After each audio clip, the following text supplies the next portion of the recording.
Hello guys, कैसे हैं आप सब। उम्मीद करता हूँ आप बहुत ही बढ़िया होंगे। तो गाइस, आज की वीडियो में मैं बात करने जा रहा हूँ। जो आज की वीडियो का हमारा शीर्षक रहेगा वो रहेगा भारत के लोकनायक के ऊपर।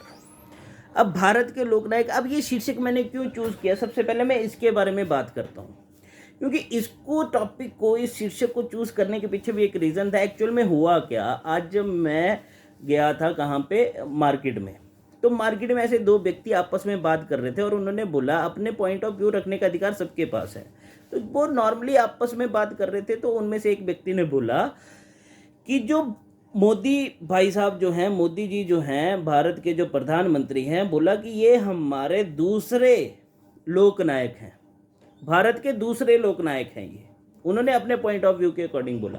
अब देखो, वो उनके पर्सपेक्टिव से उन्होंने बोला होगा कि क्यों बोला वो मैं नहीं उस बात पे जाऊंगा। तो मेरे को यहीं से फिर भारत के लोकनायक की याद आ गई। अब भारत का लोकनायक किसको बोला जाता है?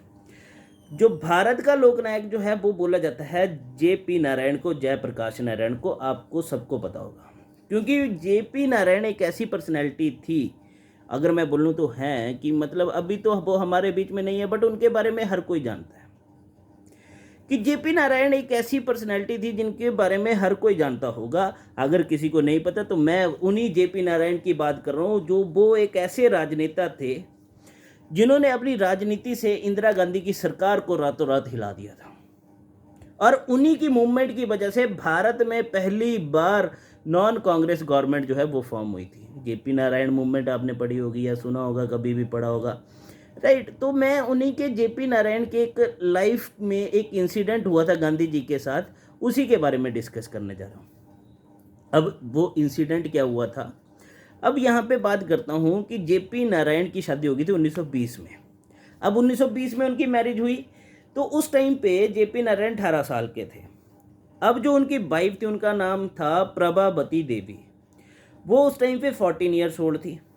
तो हुआ क्या, शादी के कुछ टाइम के बाद जेपी नारायण चले गए कैलिफोर्निया अपनी फर्दर स्टडीज़ के लिए। तो अल्टीमेटली वो कहाँ रह रहे थे, कैलिफोर्निया में रह रहे थे। तो यहाँ पे देखो हुआ क्या, इस टाइम पीरियड में अब प्रभावती देवी ने क्या किया, साबरमती आश्रम में ज्वाइन कर लिया, मतलब वहाँ पे रहना स्टार्ट कर दिया। और मतलब वहाँ पे जो है एक काइंड ऑफ जो है उन्होंने फ्रीडम स्ट्रगल मूवमेंट्स में पार्टिसिपेट किया, जो भी वहाँ पे मूवमेंट चल रही थी। तो इसी टाइम पीरियड में फिर गांधी जी ने प्रभावती देवी से, और उनको प्रभा देवी भी बोला जाता है, तो एक रिक्वेस्ट करी, आग्रह करा, जिसमें उन्होंने क्या आग्रह किया, प्रभावती देवी को, प्रभा देवी जी को बोला कि आप क्या करो, सेलिबेसी जो है, ब्रह्मचर्य जो है उसको कंटिन्यू रखो। मतलब आप ब्रह्मचर्य को क्या करो, फॉलो करो। कंटिन्यू तो क्या रखना है, पर बोला कि आप क्या करो, ब्रह्मचर्य को फॉलो करो। तो अब ये जो गांधी जी ने आग्रह किया प्रभा देवी से, तो उन्होंने उसको एक्सेप्ट कर लिया। अब एक्सेप्ट कर लिया, अब जैसे ही जेपी नारायण वापिस आए भारत में, इंडिया में, और उनको इस बारे में पता लगा कि गांधी जी ने ऐसा बोला है और वो उनकी बात को फॉलो कर रही हैं, तो यहाँ से अब क्या हो गया, जेपी नारायण जो है वो नाराज हो गए, किससे, गांधी जी से। अब जैसे गांधी जी को इसके बारे में पता लगा, तो गांधी जी ने अब एक पत्र लिखा, एक लेटर लिखा, किसको, जेपी नारायण को। अब ये भी बोला जाता है कि ये जो लेटर जो लिखा था, पत्र जो लिखा था गांधी जी ने जेपी नारायण को, इसके बारे में प्रभा देवी को भी पता नहीं था, राइट, कि प्रभा देवी को भी इसके बारे में कोई नॉलेज नहीं थी। तो यहाँ पे इस लेटर में, अब इस लेटर में गांधी जी ने उनको अपना मोटिव बताया कि मेरा पर्पस क्या था, उनको ये बात आग्रह करने का।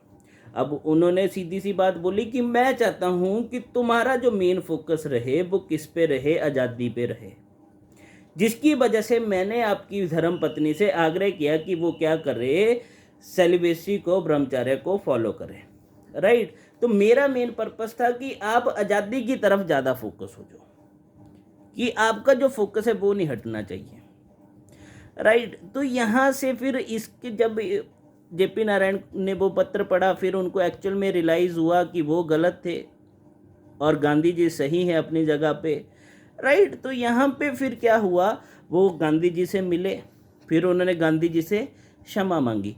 अब देखो, इससे एक और अगर मैं बात करूँ, तो एक और मैं बात बोलूँ, तो यहाँ पे देखो, अगर इस बात से देखा जाए तो अगर हम फोकस करेंगे तो वो चीज़ हम ज़रूर अचीव करेंगे। मेक श्योर है कि वो चीज़ हमें मिलेगी ही मिलेगी, अगर हमारे अंदर क्या रहेगा, फोकस रहेगा, कंसिस्टेंसी रहेगी, राइट। तो आई होप आपको मेरी ये वीडियो पसंद आई हो। अगर पसंद आई हो तो प्लीज़ लाइक कीजिएगा, शेयर कीजिएगा और सब्सक्राइब कीजिएगा मेरे यूट्यूब चैनल को। Thank you.